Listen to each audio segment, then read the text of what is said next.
We got some more NHL trade rumors to discuss, and today these rumors involve the Pittsburgh Penguins, the Montreal Canadiens, the Winnipeg Jets, and the Ottawa Senators. And that's coming up next.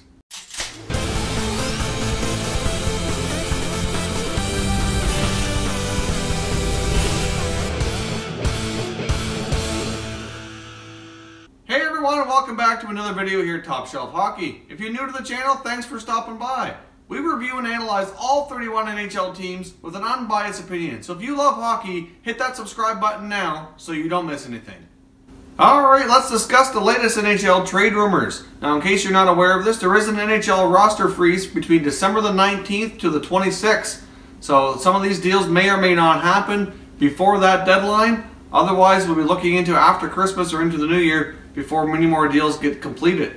But let's take a look. Let's start here with the Montreal Canadiens. Obviously, there's been lots of rumors this season about Montreal, and obviously not much of it has actually come to be as of yet. They seem to be taking their time, kind of seeing where the team kind of makes out as we go along here before they make any significant moves, which is the case for a lot of teams. Obviously, any team that's struggling, there's always going to be lots of rumors who are looking to make deals.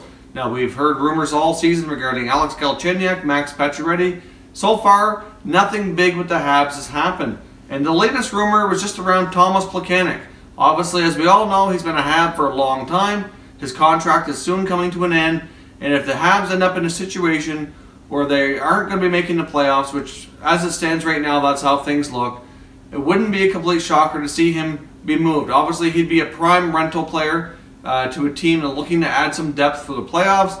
I don't think Plekanec is quite the player he used to be, but he might be able to serve a third or fourth line role to a team looking to make a potential Stanley Cup run or a long playoff run. So obviously, I'm not sure what the Habs could fetch for him. I don't think they'd be getting a roster player in return. I think at best we're looking at a second-round pick, but possibly a third-round pick, really. It just kind of depends on how he does over the next little bit here. But I wouldn't be surprised if this is something that goes down more closer to the deadline. But as I was reading the latest rumors today, the name was brought up yet again. We haven't heard any fresh rumors on Galchenyuk or Pacioretty in a while. I assume that there's still the same teams we discussed before that were kind of interested in them, but right now there's nothing new to report on that front. As I mentioned in the opening segment, we do have some rumors surrounding the Penguins and the Senators. We'll get to that in just a second. First, let's talk about the Winnipeg Jets. Obviously, the Winnipeg Jets are having a tremendous season, and at this point in time, I wouldn't be surprised if they add to their depth, or try to at least, for a longer playoff run towards the deadline. Obviously, they're expected to give a good run here to possibly win their division, finish quite high in the standings, so I do expect big things from them as we head towards the playoffs. But for right now, a player that they might be looking to unload who hasn't seen a ton of playing time is veteran center Shawn Matthias. So he's clearly available from the Jets, and there's obviously always teams looking for center icemen, and you know, I think he's a prime target that's probably going to be traded out of Winnipeg.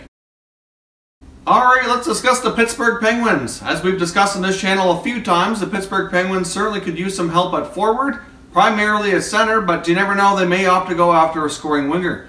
Due to their salary cap situation, I'm not sure they can really do both. It really boils down to the money going out that will determine what they're able to bring in. I've mentioned on this channel before, I think a great option for them at center would be Tyler Bozak, and I recently read a quote saying that Penguins management considered Tyler Bozak in high regard. So I wouldn't be completely shocked if that deal I've discussed does possibly go down. I think to bring him in, though, like I mentioned before, we're going to have to see a guy like either Carl Hagelin, Patrick Hornqvist, or something similar to that go out to make the money side of things work. I can't imagine Toronto would want to retain salary there, especially where he doesn't have a lot of time left. You never know, though, but the Leafs cap situation isn't great either. Depending on what they want to do for their playoff run, that might not work for them. But at the end of the day, I think the Penguins are interested in Bozak, but they do have other guys they're looking at.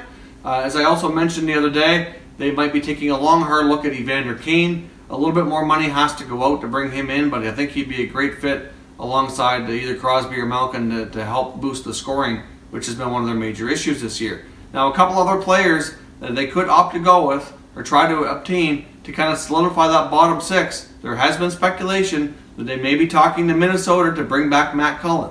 Obviously, Matt Cullen's on a one-year deal with Minnesota. They don't have to commit to him long-term. He's got a low salary. So, I mean, obviously, I know Matt Cullen went to Minnesota so we could play at home.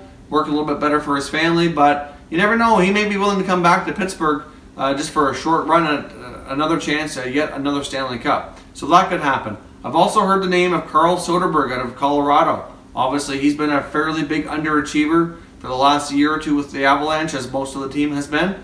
But even though he hasn't performed great lately, he does have a lot of experience. He's a pretty good two-way player. And really, if you put him on the third or fourth line, that certainly does add in a lot more depth for the Penguins. So that might be a player they're looking at as well. The other option I've heard that Pittsburgh might be looking at is actually with Vegas, which kind of surprised me. But it would make sense that the Penguins would be interested. I'm not completely sure Vegas would go for this. But apparently Vegas was interested in defenseman Ian Cole. I think just about any deal that the Penguins do, if they make a big deal of any kind, and they probably are going to do something to bring at least one forward in, I think Ian Cole definitely goes out and another forward with him. So it just depends on who that is and who it needs to be to make everything work. But if Vegas was interested in Ian Cole, it was speculated that the Penguins might be taking a look at Cody Eakin. Cody Eakin, I think, would be fantastic for the Penguins. You know, obviously, he would really shore things up down the middle. I think he's a great center iceman. I would be a little bit surprised, though, to see Vegas make any moves apart with any prominent players, since they're doing so well and clearly at this rate are going to be making the playoffs and have a good chance themselves. So that would be a little surprising, but I can see how it would work for both teams. Now lastly, we'll get to the rumors surrounding the Ottawa Senators. Obviously, for the past couple of weeks, there's been tons of rumors. There's lots of drama in Ottawa, as we've discussed many times over on this channel. And at this time, there's only a couple of other players that we haven't really previously discussed that could be targets of trades. It just kind of depends on where this team goes. I'm not sure we're going to see any quick reactions here by General Manager Pierre Dorion. I would be more than likely to think he's going to give a little bit more time before he pulls the trigger on a move, unless it was just too good to pass up. So we've heard them linked to the Edmonton Oilers, and that the Oilers might be interested in winger Mike Hoffman. Obviously, Mike Hoffman would probably be a great fit alongside Connor McDavid. He could probably play well with Draisaitl as well. So with Hoffman and his contract being signed for a few more years at a reasonable, I think he's around $5.1 million. Obviously, they'd have to probably send some money out. I'm not sure what the return on Hoffman would be, but I also do know at one point in time, a while back, the Oilers were quite interested in Cody Ceci too. So there could end up being, if a deal did happen, there could be a package deal go down. Maybe Hoffman and Ceci go off to Edmonton. I'm not sure what would come back. Maybe a Ryan Nugent-Hopkins. It's kind of hard to say. But there's been a lot of speculation that those two teams have been chatting and might be looking at a potential deal. The other Senator players that have been coming up, it's not necessarily rumors that they're discussing them, but that would make kind of sense based on contract and what they could offer, would be either Derek Brassard or Jean-Gabriel Pageau. Personally, I don't think they would trade Pageau, but you never know. I mean, he's kind of the heart and soul of that team. It might not be a good move for them. With Brassard and his contract coming up, you know, maybe. He's been a little bit of an underachiever and inconsistent during his time with Ottawa. So you never know. He would be a great center iceman if he could play. If a team was strong enough to put him in a third-line role, that might be a great move. But cap situation kind of dictates a lot, and he's making $5 million a year, so that may or may not happen. The other option here, I think, for Ottawa is they might just hold tight. I mean, obviously, I know they went through a really bad stretch, but we've seen that happen to other teams this year as well. We've seen the Montreal Canadiens go through it, the New York Rangers, the Washington Capitals, and for the most part, the Capitals and Rangers kind of pulled themselves out. I mean, the Habs have had stretches of better play. They haven't quite pulled themselves out of it, but as we've seen with all those teams, they kind of decided, you know what, let's hold tight, give our guys a chance to pull themselves out of this and see what happens. Maybe wait till later in the year to kind of really get a bigger picture of what this team is before we make any crazy deals that they may end up regretting here. So I personally think it's quite possible that we see the Senators hold off unless they are presented with a deal that just is fantastic and makes a lot of sense. I don't see them making any deals until we get further along in the season so we can better evaluate exactly what this team is. Don't forget to leave a comment down below to let me know what you think of these potential trades. If you like this video, hit that like button. If you're new to the channel and you want to keep watching, hit that subscribe button in the middle of your screen so you can keep watching Top Shelf Hockey.